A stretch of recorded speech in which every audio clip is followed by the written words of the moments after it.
Hello once again welcome back to Sara's kitchen.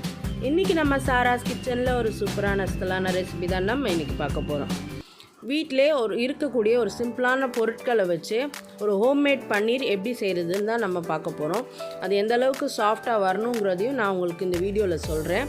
இது வீட்டிலே செஞ்சு கொடுக்கறதுனால பிள்ளைங்களுக்கு ரொம்ப ஹைஜீனிக்காகவும் இருக்கும். நம்ம கண்ட பேக்கெட் ஃபுட்ஸ், அதாவது பேக்கெட்டில் அடித்து அந்த பன்னீர் வந்து எத்தனை நாள் ஸ்டோர் பண்ணி தராங்கன்னு தெரியாது. இந்த மாதிரி வீட்டில் இருக்கிற பொருட்களை வச்சு நம்ம ஃப்ரெஷ்ஷாக பசங்களுக்கு செஞ்சு கொடுத்தோன்னா அது ஹெல்த்தியாகவும் இருக்கும், அதே சமயம் ரொம்ப டேஸ்டியாகவும் இருக்கும். ஸோ வாங்க அதை எப்படி செய்கிறதுன்னு பார்க்கலாம். அதுக்கு தேவையான பொருட்கள் ரொம்ப சிம்பிளாக. நான் வந்து ஒரு 1/4 லிட்டர் தயிர் எடுத்திருக்கேன், 1 லிட்டர் பால் எடுத்து வச்சுருக்கேன். 1 லிட்டர் பாலுக்கு 1/4 லிட்டர் அளவு தயிர் தான் அளவு. ஸோ நல்ல திக்கு க்ரீமியான பால் எடுத்து வச்சுருக்கேன். ஸோ இந்த பாலை வந்து ஒரு பவுலுக்கு மாற்றிக்கலாம். இந்த 1 லிட்டர் பாலை ஊற்றிட்டு இதை வந்து அடுப்பில் வச்சு நல்லா கொதிக்க விடணும். ஸோ பால் நல்லா காய்ச்சிருச்சு. ஸோ இந்த ஸ்டேஜில் நம்ம எடுத்து வச்சுருக்கிற 1/4 லிட்டர் அளவு தயிரை வந்து கொஞ்சம் கொஞ்சமாக இதில் வந்து சேர்த்துக்கணும். நீங்கள் கொஞ்சம் கொஞ்சமாக சேர்த்து இந்த மாதிரி கிளறும்போது ஃப்ளேமை வந்து மீடியமில் வச்சுக்கோங்க. இந்த மாதிரி கொஞ்சம் கொஞ்சமாக சேர்த்து கிளறும்போது உங்களுக்கே தெரியும் பால் வந்து திரிய ஆரம்பிக்கும். ஸோ இந்த மாதிரி எல்லாத்தையும் நான் விட்டு சேர்த்துக்கிறேன்.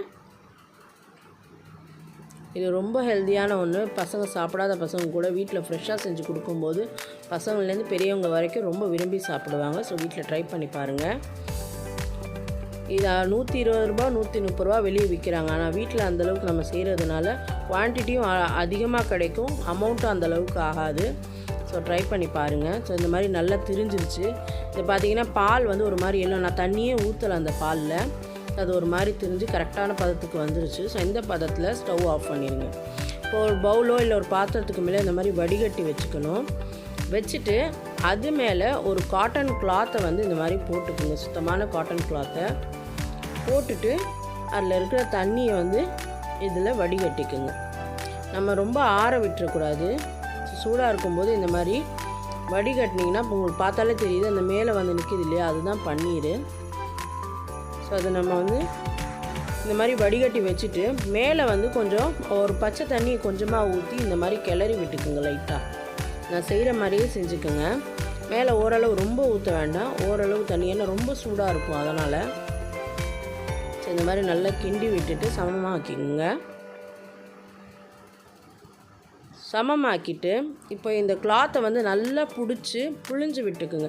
சூடாக இருக்கும், நீங்கள் ஹேண்டில் பண்ணும்போது கொஞ்சம் கேர்ஃபுல்லாக ஹேண்டில் பண்ணிக்கோங்க. ஸோ இந்த மாதிரி நல்லா புழிஞ்சு விட்டுக்குங்க.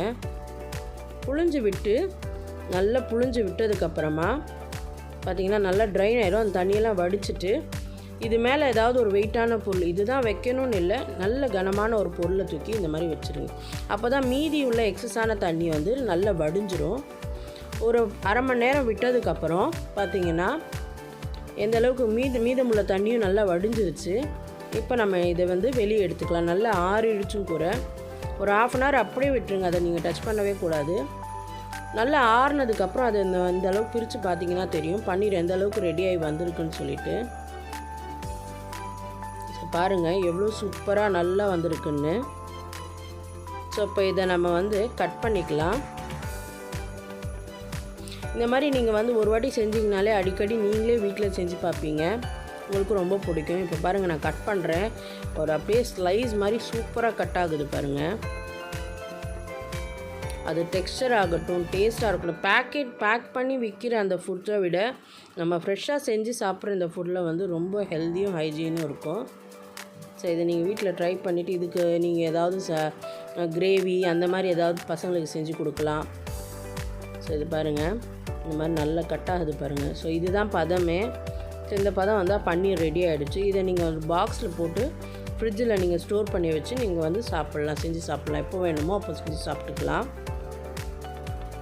ஸோ நல்லா கட் ஆகிடுச்சு பாருங்கள். இந்த மாதிரி நல்ல க்யூப்ஸாக பார்க்கவே அவ்வளோ அழகாக இருக்குது. ஸோ இப்போ நான் அதோடய டெக்ஸ்டர் உங்களுக்கு காமிக்கிறேன் பாருங்கள். நல்ல ஃப்ளஃபியாக அமுத்த நல்லா வருது. இப்போ பிரியும் போதே அப்படியே அழகாக வந்து உடையும் பாருங்கள். அதே மாதிரி நம்ம அமுத்தும் போது கூட நல்லா சாஃப்டாக இருக்கும். அதனால தான் நான் தயிர் யூஸ் பண்ணி, வினிகர் யூஸ் பண்ணுன்னு சொல்லுவாங்க, அது கொஞ்சம் புளிப்பு தட்டிடும். நீங்கள் தயிர் யூஸ் பண்ணிங்கன்னா நல்லா சாஃப்டாக இருக்கும். ஸோ அவ்வளோதான். ரெடி ஆகிடுச்சு. வீட்டிலையே ஒரு சூப்பரான ஹோம்மேட் பன்னீரை ரெடி பண்ணி கொடுத்துருங்க. ஸோ இந்த வீடியோ உங்களுக்கு நிச்சயம் பிடிச்சிருக்குன்னு நான் நம்புகிறேன். இந்த வீடியோ உங்களுக்கு பிடிச்சிருந்தா லைக் பண்ணுங்கள், ஷேர் பண்ணுங்கள், கமெண்ட் பண்ணுங்கள். மறக்காமல் சப்ஸ்கிரைப் பண்ணி பக்கத்தில் இருக்கிற பெல் ஐக்கானையும் ப்ரெஸ் பண்ணிடுங்க. நான் இன்னொரு சூப்பரான இன்ட்ரெஸ்டிங்கான வீடியோவில் நான் உங்களை சந்திக்கிறேன்.